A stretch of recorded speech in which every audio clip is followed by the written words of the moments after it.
मुझे ये अच्छी तरह से अंदाजा है कि जब आप प्रेग्नेंट होती हैं और आपको ऐसे में स्पॉटिंग होती है या ब्लीडिंग होती है तो आप बहुत ज्यादा अपसेट हो जाती हैं, क्योंकि आपके पास इन्फॉर्मेशन नहीं होती कि क्या ये जो ब्लीडिंग या स्पॉटिंग है ये डेंजरस है या नहीं है और इसके रीजंस क्या होते हैं। हमने बहुत कोशिश की है कि आपको हर चीज के बारे में इन्फॉर्मेशन प्रोवाइड करें जो कि ऑथेंटिक भी हो और आपके लिए फायदेमंद भी हो। तो आज की वीडियो में हम आपको ये बताने वाले हैं कि थ्रू आउट द प्रेगनेंसी आपको स्पॉटिंग या ब्लीडिंग हो सकती है और हर मंथ में इसके डिफरेंट रीजंस होते हैं। इनको हम मंथ वाइज एक्सप्लेन करने वाले हैं। सबसे पहले फर्स्ट मंथ में इसके कॉजेज क्या होते हैं। फर्स्ट मंथ जो कि वीक 1 से लेके 4 तक होता है, इसमें सबसे मेन रीजन इम्प्लांटेशन ब्लीडिंग होती है जो कि आपके कंसीव करने से 6 से 12 दिन के अंदर अंदर होती है और इसके बारे में हमारी काफी वीडियोस मौजूद हैं जिसमें आप इम्प्लांटेशन के बारे में डिटेल से जान सकती हैं। सिर्फ आपको सर्च बार में इम्प्लांटेशन मदर्स गाइड लिखना है तो आपको इससे रिलेटेड वीडियोस मिल जाएंगी। हार्मोनल चेंजेस सेकंड चीज होती है। इसकी वजह से कुछ लाइट स्पॉटिंग हो सकती है क्योंकि बॉडी हार्मोन्स के हिसाब से सेट हो रही होती है।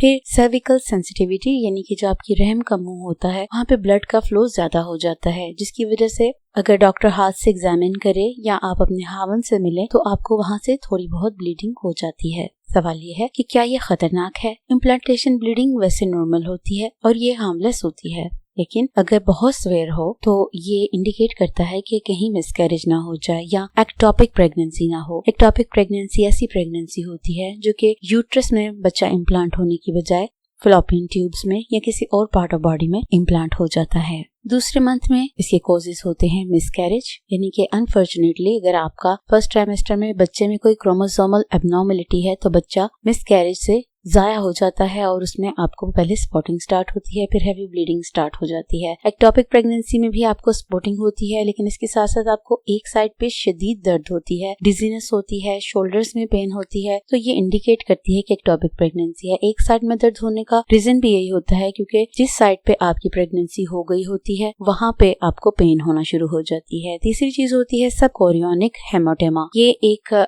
खून की कलेक्शन होती है जो कि प्लेसेंटा और यूट्रस की वॉल्स के दरमियान में होती है। इसकी वजह से आपको स्पॉटिंग हो सकती है। तो क्या ये डेंजरस होता है? लाइट स्पॉटिंग नहीं डेंजरस होती, लेकिन अगर हैवी ब्लीडिंग हो, साथ आपको क्रैम्पिंग हो रही हो तो आपको फौरन डॉक्टर के पास जाना चाहिए। तीसरे महीने में आपकी जो प्रॉब्लम्स होती हैं ब्लीडिंग की वो है सर्विकल इरिटेशन, यानी कि जैसे कि आपको बताया है कि सर्विक्स का एरिया ज्यादा सेंसिटिव हो जाता है, इसलिए कूल्हों के मुआयने में या इंटरकोर्स में स्पॉटिंग हो सकती है। प्लेसेंटल इश्यूज भी हो सकते हैं कि अगर प्लेसेंटा प्रेविया हो। प्लेसेंटा प्रेविया ऐसी प्रॉब्लम होती है जिसमें रहम के मुंह के आगे प्लेसेंटा आ जाता है। वो थोड़ा भी आ सकता है, पूरा भी आ सकता है, और इसके अलावा जो कि सबक्रोनिक हेमोटेमा बताया है वो भी इसका रीजन हो सकता है। अब क्या ये डेंजरस होता है? अगर तो ब्लीडिंग लाइट है और साथ कोई दर्द नहीं है तो फिर ये हार्मलेस है, लेकिन अगर ब्लीडिंग ज्यादा है और साथ में दर्द भी है तो फिर ये मसला डॉक्टर को दिखाने वाला है। चौथे महीने में इसके क्या कॉजेज होते हैं? सबसे पहले प्लेसेंटा प्रेविया, जो कि मैंने अभी बताया कि सर्विक्स के मुंह के आगे प्लेसेंटा आ जाता है और इसमें आपको दर्द तो नहीं होती लेकिन स्पॉटिंग होती है। सेक्सुअल इंटरकोर्स में चूंकि यूट्रस में और सर्विक्स के एरिया में खून की सप्लाई ज्यादा हो रही होती है, जिसकी वजह से ये एरिया सेंसिटिव हो जाता है, इसलिए जरा से टच से भी यहाँ से स्पॉटिंग हो सकती है। फिर सर्विक्स पॉलिप्स, यानी कि अगर कोई वहाँ पे ऐसी ग्रोथ हो गई हो, कोई गिल्टियां बन गई हों तो इनसे माइल्ड ब्लीडिंग हो सकती है। अब क्या ये डेंजरस है? अगर तो लाइट स्पॉटिंग है तो ये हार्मलेस है। ऐसे में आपको ब्लीडिंग का कलर देखने की जरूरत है। अगर ये ब्राइट रेड हो और ज्यादा मिकदार में हो तो आपको डॉक्टर के पास जाने की जरूरत है। 5वें महीने में इसके क्या कॉजेज होते हैं? सबसे पहली प्लेसेंटा प्रेविया। दूसरी चीज सर्विकल चेंजेस। सर्विक्स का जो एरिया है वो नरम हो जाता है और प्रेगनेंसी की लेटर स्टेजेस के लिए तैयार होना शुरू हो जाता है, इसलिए वहाँ से ब्लीडिंग हो सकती है। यूटेराइन ग्रोथ, जैसे कि आपको बताया कि यूट्रस की जब ग्रोथ होती है तो वो स्ट्रेच होती है और उससे माइनर सी स्पॉटिंग हो सकती है। क्या ये डेंजरस है? अगर तो ये पेन के बगैर है तो कोई परेशानी की बात नहीं, लेकिन अगर साथ में ब्लीडिंग ज्यादा है, क्रैम्पिंग हो रही है, प्रेशर महसूस हो रही है तो इसका मतलब है कि आपकी बॉडी लेबर के लिए तैयार होना शुरू हो गई है, तो फिर आपको फौरन डॉक्टर के पास जाना चाहिए। 6वें महीने में आपके जो कॉजेज होते हैं वो सर्विकल इरिटेशन है,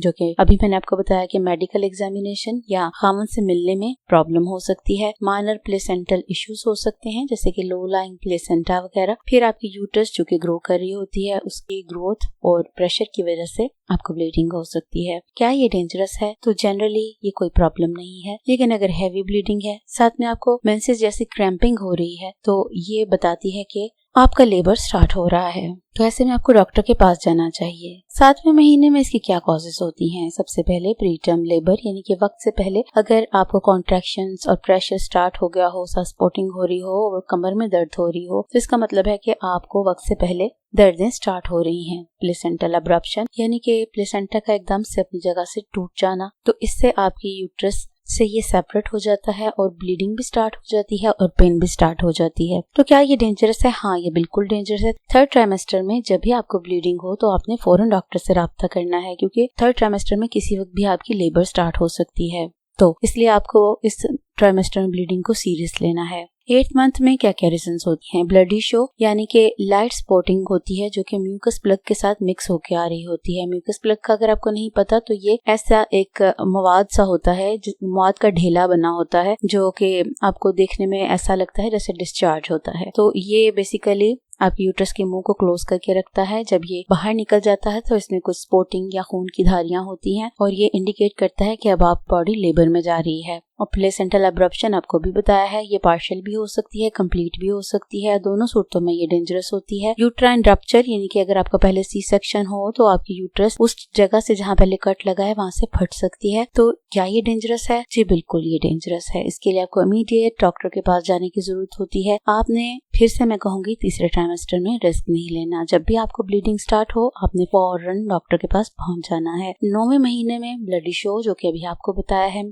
फिर लेबर कॉन्ट्रैक्शन स्टार्ट हो जाती हैं और साथ स्पॉटिंग होती है। प्लेसेंटा की अब्रप्शन हो सकती है किसी भी टाइम, तो ये इमरजेंसी प्रॉब्लम्स होती हैं। लाइट स्पॉटिंग लेबर के दौरान नॉर्मल होती है, लेकिन अगर हैवी ब्लीडिंग हो, स्वेयर पेन हो, बच्चे की मूवमेंट कम महसूस हो रही हो, तो आपको अर्जेंट डॉक्टर के पास जाना चाहिए। आपको डॉक्टर के साथ कब मिलना चाहिए? अगर आप महसूस करें किसी भी ट्राइमेस्टर में कि आपको स्पॉटिंग ज्यादा है, जो कि ब्लीडिंग की कैटेगरी में आती है, यानी कि आपको उसके लिए पैड यूज करना पड़ रहा है और इस ब्लीडिंग के साथ साथ आपको पेन है, गुनूदगी है, बुखार है, कॉन्ट्रैक्शंस हैं, या आपको ये महसूस हो रहा है कि आपके बच्चे की हरकत कम हो गई है, या आपकी हिस्ट्री में प्रेगनेंसी के पहले कॉम्प्लिकेशंस हैं, तो आपने जरा भी देर नहीं करनी और इस स्पॉटिंग को इजी नहीं लेना। आपने डॉक्टर से कंसल्ट करना है और अपने दिमाग को क्लियर करना है कि क्या ये मसला डेंजरस है या नहीं है। बेहतर तो यही होता है कि जब डॉक्टर आपको अपॉइंटमेंट के लिए बुलाएं तो आप उनके साथ अपना हर मसला शेयर किया करें। जो जो आपको प्रॉब्लम्स आई होती हैं, डॉक्टर को इसका इल्म होना चाहिए। इस इन्फॉर्मेशन को उन बहनों के साथ जरूर शेयर करें जो प्रेग्नेंट हैं और जिनको नहीं पता कि ब्लीडिंग और स्पॉटिंग की क्या रीजंस होती हैं।